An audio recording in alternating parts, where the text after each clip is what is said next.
ഇന്ന് നമുക്ക് മസാലക്കടല എങ്ങനെയാണ് ഉണ്ടാക്കുന്നതെന്ന് നോക്കാം. ഇത് ഉണ്ടാക്കാൻ വളരെ എളുപ്പമാണ്. ഇതിനുവേണ്ടി ഞാൻ 1 കപ്പ് നിലക്കടല എടുത്തിട്ടുണ്ട്. ഇത് വറുക്കാത്ത കടലയാണ് എടുത്തിട്ടുള്ളത്. ഇതൊരു ബൗളിലേക്ക് ഇട്ട് കൊടുക്കാം.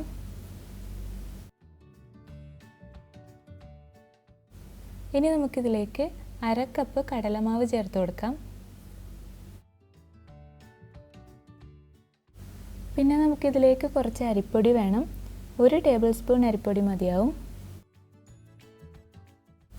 ഇനി വേണ്ടത് 1 ടേബിൾ സ്പൂൺ മുളക് പൊടിയാണ്. കശ്മീരി മുളക് പൊടിയാണ് എടുത്തിട്ടുള്ളത്. ഇനി നമുക്കിതിലേക്ക് 1/2 ടീസ്പൂൺ വലിയ ജീരകം പൊടിച്ചത് ചേർത്ത് കൊടുക്കാം. ഇനി വേണ്ടത് 1/2 ടീസ്പൂൺ കുരുമുളക് പൊടി, 1/4 ടീസ്പൂൺ ചെറിയ ജീരകം, 1/4 ടീസ്പൂൺ മഞ്ഞൾപ്പൊടി, കുറച്ച് കായപ്പൊടി, 4 അല്ലി വെളുത്തുള്ളി ചതച്ചെടുത്തത്,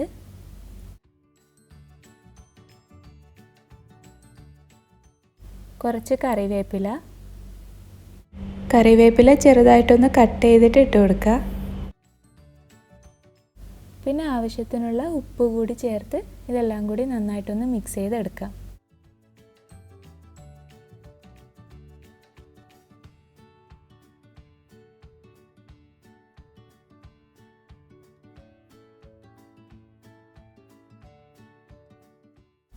ഇനി ഇതിലേക്ക് ആവശ്യത്തിന് വെള്ളം ഒഴിച്ചിട്ടൊന്ന് മിക്സ് ചെയ്തെടുക്കണം. വെള്ളം കൂടി പോകാൻ പാടില്ല. ഇതുപോലെ സ്പൂൺ ഉപയോഗിച്ചിട്ട് കുറച്ച് കുറച്ചായിട്ട് ഒഴിച്ചു കൊടുത്താൽ മതി. ഇതിപ്പോൾ ഇവിടെ റെഡി ആയിട്ടുണ്ട്. ഇനി ഇത് ഫ്രൈ ചെയ്യാം. എണ്ണ ചൂടായി കഴിഞ്ഞാൽ ഈ കടല എണ്ണയിലേക്ക് ഇട്ട് കൊടുക്കാം. മീഡിയം ഫ്ലെയിമിലിട്ട് ഫ്രൈ ചെയ്യുക.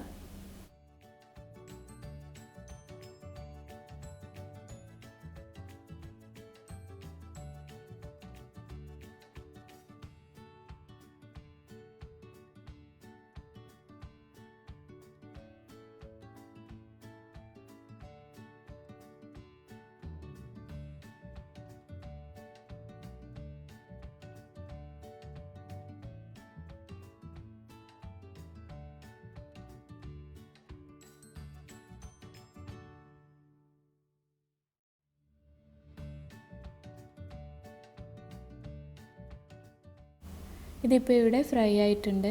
ഇനി ഇത് എണ്ണയിൽ നിന്ന് മാറ്റാം. ബാക്കിയുള്ളത് കൂടി ഇതുപോലെ ഫ്രൈ ചെയ്തെടുക്കാം.